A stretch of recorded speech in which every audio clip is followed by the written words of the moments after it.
Year 2012, nagkaroon ako ng brain hemorrhage.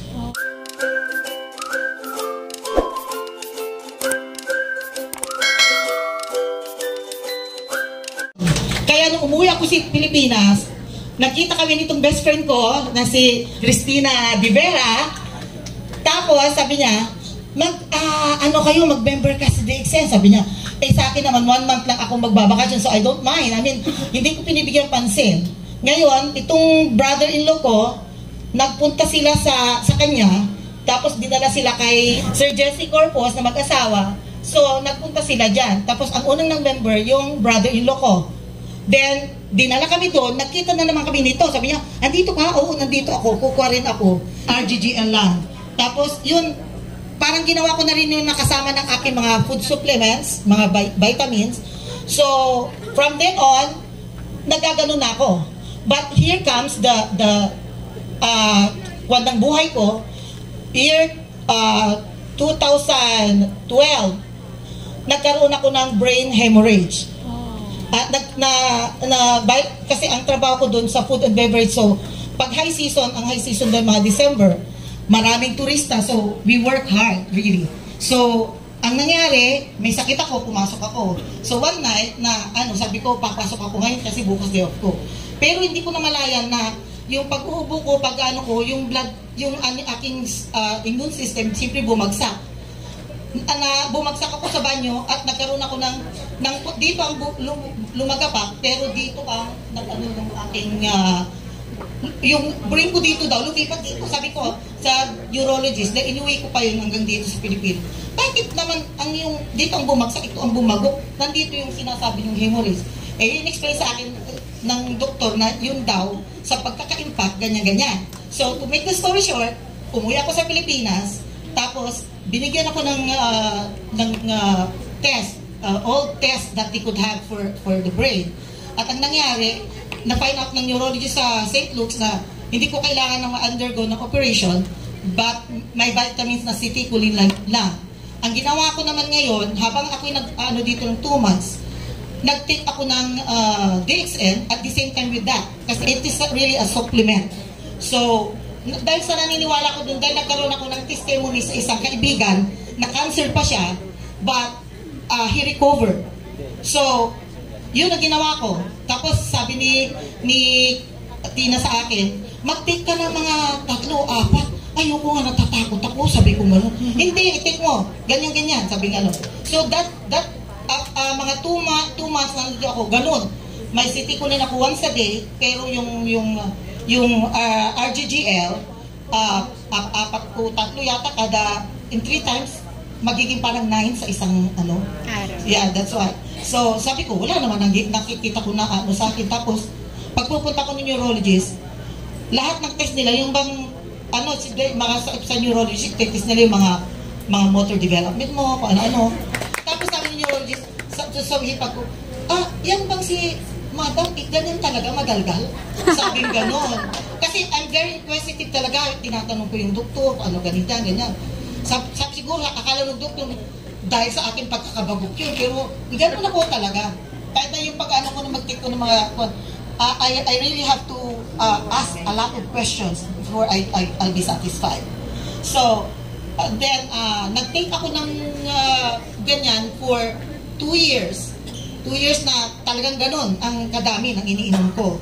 So, every year naman, umuwi ako, nagpapa-check up ako ng mga MRI, gano'n. And after a year, nawala na yung hemorrhage ko, yung hematoma ko, it's already clear. Wow. So, but until now, I still keep on doing that kasi nung year na nagkaroon ng COVID, yan ang pinagbuhay ko rin, dyan ako nabuhay. Wow. I know, kasi ang sabi ng doktor sa akin, very kasi sa bahay ako ayoko sa ospital. Sabi ko, mabuting mamatay ako sa bahay, makikita niyo pa ako naiiyak. Pag sa ospital, bakit ako na ako sa sementeryo? Di ba? Ganun ang panahon ng COVID. But, kahit na binibigyan ako ng mga gamot, necessary na gamot para sa COVID, kasama pa rin yung RGGL, tapos nadagdag na rin yung spirulina, gano'n. So, parang apat ng klase ko. Parang sabi sa akin, pag nagkaganon ko, dami-dami, hindi naman ako nauuwa. So, yung sabi ng doktor, yung ano, tinrip ko ng ganyan sa'yo, 1 week hindi makababa sa kama. Bakit kayo, ma'am? Sabi nga, bakit ka, auntie, 2 days lang, kuwan na kayo, sabi nga, no. Pero na gano'n, naka-oxygen pa rin ako, ano. Sabi ko, ewan ko. So, the thing is, siguro pag mayroong kang pananiwala, unang-una rin yan, paniniwala natin sa taas, paniniwala mo sa sarili mo, at paniniwala mo dun sa ginagamit mo. Yes. Dahil kung hindi ka maniniwala dun, nothing. Faith is always the first one that we can use. So, if you have faith in what you do, in what you take, DXN is also a thing that you have to have faith in. Yeah. So, that's my living testimony po. So, sa mga hindi pa nagano, well, one thing more. I'm 63 years old this coming August. Yeah. Nakikita ba sa mukha ko? You can see? But, the truth, hindi ako nagyayabang ha. Hindi ko na sinabi maganda ako, no? Pero yung mga kaibigan ko, mga classmate ko, nag-get together kami. Sabi ng Yuli, parang hindi nagbago mukha mo. Bakit? Tumaba ako? Sabi, hindi, okay lang tumaba ka. Pero mukha mo, walang mga wrinkles, walang mga ano, sabi ko. Sabi ko, minsan, pag sa cellular, sabi ko, hindi, sa ano lang yan. Pero hindi ako talaga naglalagay ng mga filter na yan, ha. Kaya sabi, pero pag, regular, sabi nga, ganyan, sabi nga, talaga iba ang mukha mo. Tsaka yung mga kapatid mo, mas bata pa kasi sa kanila. Sabi ko, gano'n, ha? Ayun ang kapatid ko isa, oh. Pero, totoo. Okay, 63. Pati katulong niya, sabi, sige, wala mo, 49. Wow, bibigyan kita sa Pasko, kakong gano'n. 49 pala ako. I think, yung paggamit ko rin yan, kasi iba mushrooms yan, parang it helps para yung mga complexion natin, yung mga natin, yung mga pag-iisip natin. Kasi sometimes if you feel like you're 63 ako, pero feel ko parang kaya ko pa rin namang mag-high heel, kaya ko pa namang mag-miniskirt, siguro. Basta wala titingnan yung aking mga pero wala naman ako body post. So, I mean to say, yung talagang pag mayroon kang pinangahawakan na gusto ko to. Pag may determination ka talaga sa buhay, talagang walang hindi. So, ang DXN, hindi lang namin ginamit yan. Actually, yung sister ko, lahat sila sa pamilya na, yung sister ko at saka yung anak niya na dalaga, hindi sila na ng COVID, silang nag-alaga lang sa akin. They take 6 kada, sa umaga 6 na yan. 6 yung 3 na pairs na yun. 6 tapos 6. Hindi sila nagkasakit.